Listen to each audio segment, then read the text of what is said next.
안녕하세요. 인문작가 김용호입니다. 지난 시간에 한민족의 오령 망냥 문화가 얼마나 오래되었는지 전해드렸습니다.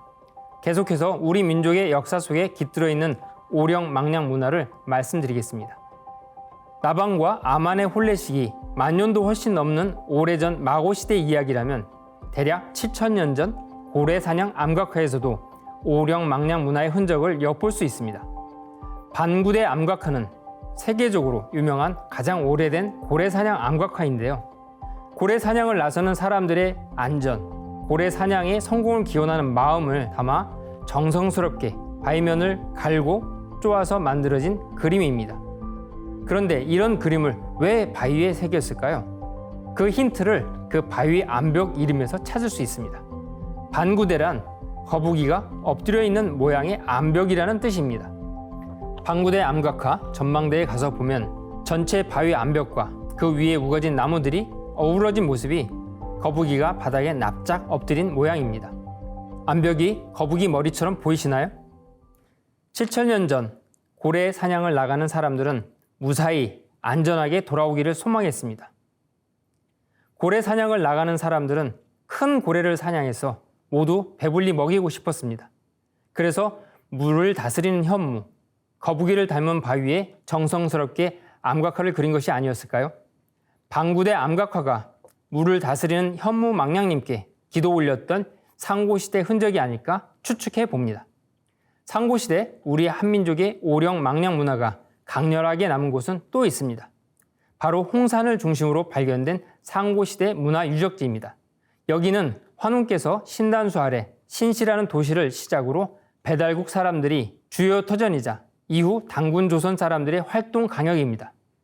오령 사해 문화 유적에서 발견된 7,600년 전 돌로 만든 용 형상 유적입니다.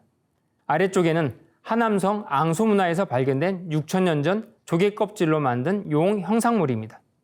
우리 선조들께서는 무려 7,600년 전부터 용을 형상화해서 조성하였음을 알 수 있습니다. 연대로 추정해보면 배달국 건국되기 이전 환국 시기인데요. 웅족 또는 호족 사람들이 돌을 쌓아서 용 형상을 조성했을까요?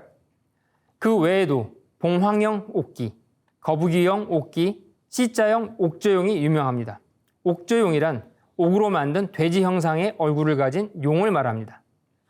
곰 형상 옥기와 옥웅용, 옥웅용이란 옥으로 제작된 곰의 얼굴을 가진 C자형 용을 말합니다.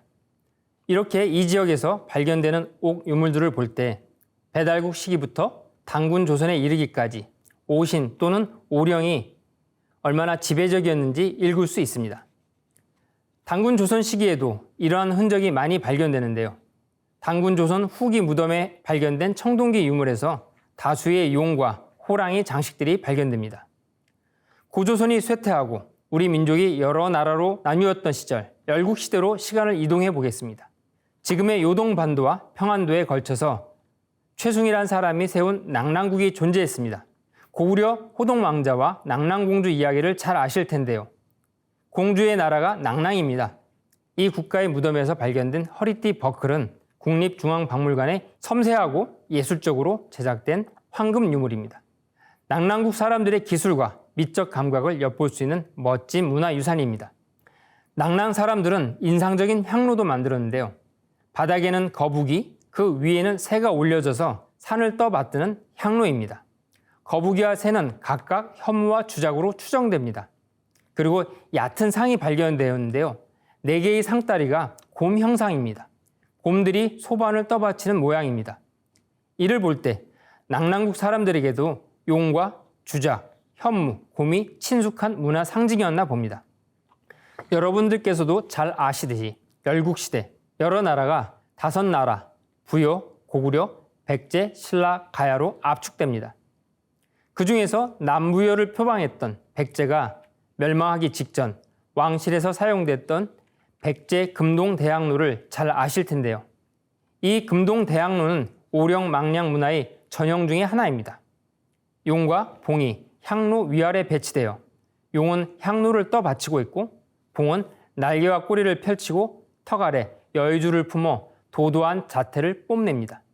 동방신선학교에서 전수하는 수행법에 적극 참여하시면 이러한 용과 봉황을 직접 체험하실 수 있습니다.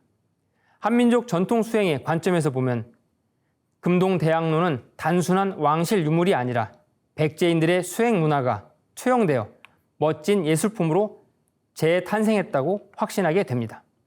고대 다섯나라는 경쟁 과정에서 부여와 가야가 퇴장하고 고구려, 백제, 신라가 다투다가 신라와 당나라 연합으로 고구려와 백제가 멸망합니다.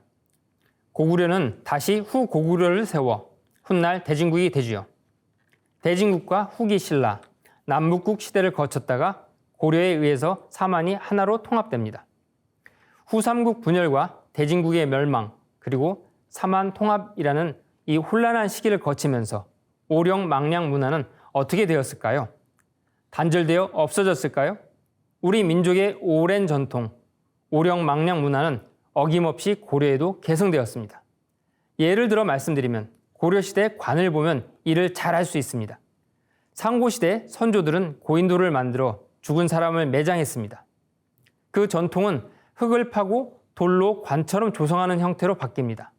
그리고 이런 장례 문화는 고려에도 이어져 석관을 만들어 매장하게 됩니다. 이러한 고려 석관은 고구려 무덤의 축소판입니다. 석관 벽에는 현무, 주작, 청룡, 백호가 양각되고 상판 뚜껑 안쪽에는 북두칠성, 카시오페아 같은 별자리가 새겨졌습니다. 21세기 현대에 이르러 오령 망량은 우리에게 어떤 의미일까요? 신화에 등장하는 상상 속의 동물일까요? 아니면 단순히 문화상품, 디자인일까요? 그저 옛 역사를 배울 때 등장하는 소재일까요? 동방신선학교의 수행법에 적극 참여하시면 내 안에 잠들어 있는 오령, 망량님들을 깨울 수 있습니다. 그리고 우주에 충만한 오령 망량님들과 소통하여 진정한 무라일체의 경계가 열립니다. 시천주주, 태울주 수행, 이런 수행 단계를 밟아가다 보면 오령 망량님들을 만나게 됩니다.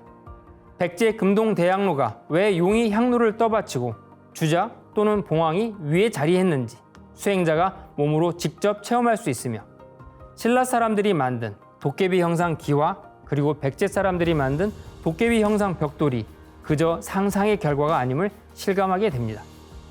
나방과 아만의 혼례식을 수호해 주시던 오령 망량님들, 그 이야기는 허구가 아닙니다. 우리가 살고 있는 이 우주에는 자연 영신 망량님들이 가득합니다. 수많은 수행법에서 강조했던 무라일체란 우주를 가득 채우고 있는 망량님들과 소통하여 진정 우주와 하나 되는 공부 방법, 천지가몽이 아닐까 생각합니다. 앞 시간에 말씀드렸듯이 도깨비 망량은 도통을 도와주는 신입니다. 오령 망량님들은 수행에 임하는 우리를 보살펴 주시고 지켜주십니다. 더 깊은 깨달음, 더 높은 성취를 이룰 수 있도록 이 세상에 충만한 오령 망량님들은 따뜻한 마음으로 열정적 수행자, 구도자들을 기다리고 있습니다.